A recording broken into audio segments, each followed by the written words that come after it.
Hi, my name is Joseph Parker, WBA champion of the world, and you're watching Sporting Icons.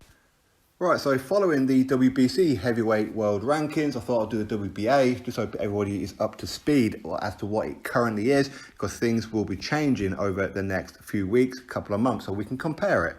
Now, the WBA, in my opinion, I mean, it's a very prestigious title, that's for sure. In fact, it's the oldest belt, but its credibility as of late is absolutely ridiculous. In fact, they keep on creating title after title after title. They're money grabbers, that's all they are. But the rankings themselves at heavyweight are poor. They're very, very shoddy. And I'll explain as we go along. Of course, Anthony Joshua, he's the WBA super champion, and Manuel Charr is the WBA regular champion. It's ridiculous.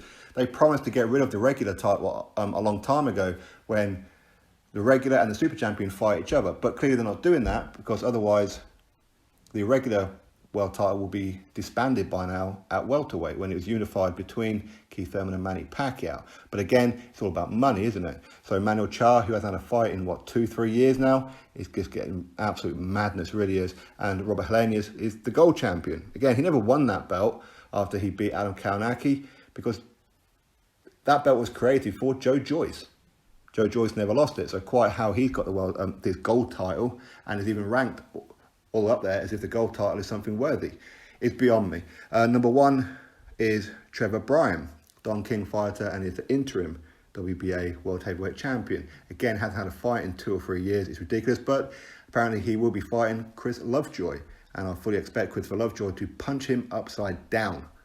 Honestly, I do. Number two, Alexander Usyk. In some ways, it's a waste of a position, much like his position in the WBC is wasted, because he's fighting for the WBO. But of course, currently, Anthony Joshua is the unified champion, so him fighting for the WBO title as mandatory, the WBA will be on the line as well. So there's no great harm in that one. Luis Ortiz, number three, absolute joke. He's got knocked out in 2 of his last 5 fights. But his very last fight, he got knocked out. So why is he ranked so high is beyond me, and his resume is pretty poor. Ruiz Jr. Of course, he has gone the distance with Anthony Joshua and Joseph Parker, where he lost those 2 fights, but he does hold a victory over Anthony Joshua, so he is a former WBA World Heavyweight Champion, plus IBF, IBO, and WBO as well as. Number 5, Adam Kownacki. Again, he lost his last fight against Robert Helenius as well. So should he really be ranked that high? Maybe. I mean, considering he was ranked quite high in the WBC, and because he lost that one, he gets dropped right away out the rankings. So again, that's a questionable. Number 6, Charles Martin. He's not a bad fighter, but is he? I mean, should he be ranked number 6? Not on your Nelly. Number 7, Chris Arreola. My God, he's only had 4 fights in 4 years, and he's lost 2 of those. In fact, he lost his last fight to Adam Kownacki a year ago. So in his last 4 years, he's had 4 fights. He loses his last fight.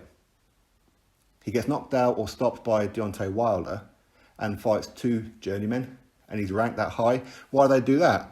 Well, because Chris Arreola, first, and Ruiz Jr. is coming up. They're going to create some kind of belt for it, that's why. But either way, Chris Arreola is a journeyman. I don't know why he's there. Number 8, Ajit Cabello, former European heavyweight champion. What's he done to deserve that position?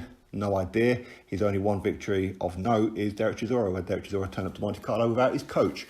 So how good was that victory? We don't know, but hopefully we'll get to see a bit more of Ajit Cabello. Number 9, Michael Hunter. I think that's a fair position. Number 10, Derek Chisora. It's a little high, in my opinion. But again, he's a very, very dangerous, capable fighter, that's for sure.